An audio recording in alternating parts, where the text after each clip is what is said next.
Who hasn't heard of Warren Buffett? He's a self-made billionaire, consistently ranking high on the Forbes list of billionaires. He's been called the most significant investor in this time and age, and for a good reason. Buffett does have a few secrets that the rest of us average investors might use to improve our investment ability and help us choose great value stocks. So here are 7 of Warren Buffett's stock investing philosophies. The first philosophy is to find some margin of safety. Now, what does that mean? Well, it's like having a protective barrier that reduces the risk of losing money. For instance, if you buy a stock at company X for $8 per share, but the company's actual value is $10 per share, you have a $2 margin of safety. This means the stock price shouldn't fall below its actual value. Buffett's investment strategy is all about never overpaying for a company's actual worth. Paying too much for a great company's stock can negate any positive effects from a decade of growth and development. But how is value per share calculated? The way they calculate is the value of a company's assets minus liabilities divided by the number of shares. For example, Company X has $1 billion in assets and $500 million in liabilities and 50 million people to share the profit with. So the book value per share is 1 billion minus $500 million divided by 50 million shares. We will get $10 as the actual value per share. So buying company X stock for $8 and the actual value is $10 per share means you chose a good company because you have a safety margin of $2. It's the same concept of buying low and selling high, but this time with proven data. The second Warren Buffett's investing philosophy is to prioritize high quality. When it comes to investing, Warren Buffett stays away from garbage. If a failing company becomes cheap enough, it won't convince him to purchase it. It's far better to buy a wonderful company at a fair price than a fair company at a wonderful price, according to one of the best Warren Buffett advice for rookie investors. If a company's earnings increase significantly over time, it shows business growth. In addition, you must analyze debt. Less debt and good cash flows mean the company is financially stable to fund growth. Also, you need to understand the company's products or services. A company with leading or unique products and customer loyalty has a strong position in the market compared to competitors. Implies higher actual worth. The third philosophy is to stop following the crowd.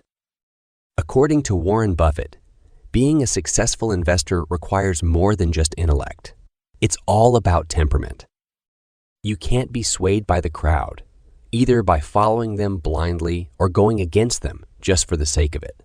In today's world where social media is full of stock market hype, it's more important than ever to resist the urge to follow the herd. Instead, focus on your own instincts and do your own research. Don't let the opinions of others cloud your judgment. Warren Buffett's fourth philosophy is never to fear market decline or corrections. In theory, buying cheap and selling high when investing in stocks makes sense. But our rational tendencies often lead to the opposite result. When we see our friends succeeding, we feel compelled to follow suit. Also, when the stock market crashes, we tend to get out while we still can. Buffett embraces discounts on his favorite stocks and says opportunities come infrequently. When it rains gold, put out the bucket, not the thimble. When stock prices fall in the market, it allows Warren Buffett to come in and buy shares of strong companies at temporarily discounted prices. Rather than freaking out when prices drop, Warren Buffett eagerly takes the opportunity to acquire more ownership of quality stocks at lower valuations. This is being compared to how an enthusiastic shopper would react if their favorite store announced a major sale, with 20% taken off everything in the store. That shopper would not panic or avoid the store just because prices decreased significantly. On the contrary, they would excitedly take advantage of the chance to get bargains on things they already wanted to buy. The fifth Warren Buffett's investing philosophy is a long-term investment perspective.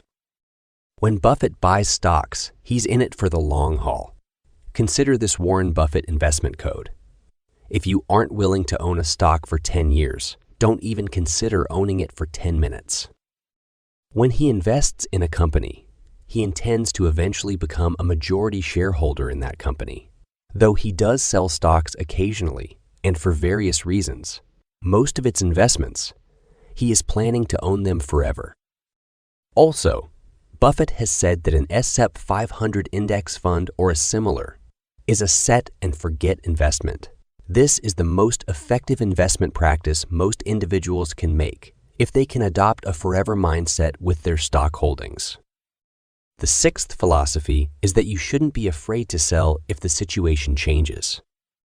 When questioned about the selling situation, Warren Buffett reportedly said the most important thing to do if you find yourself in a hole is to stop digging.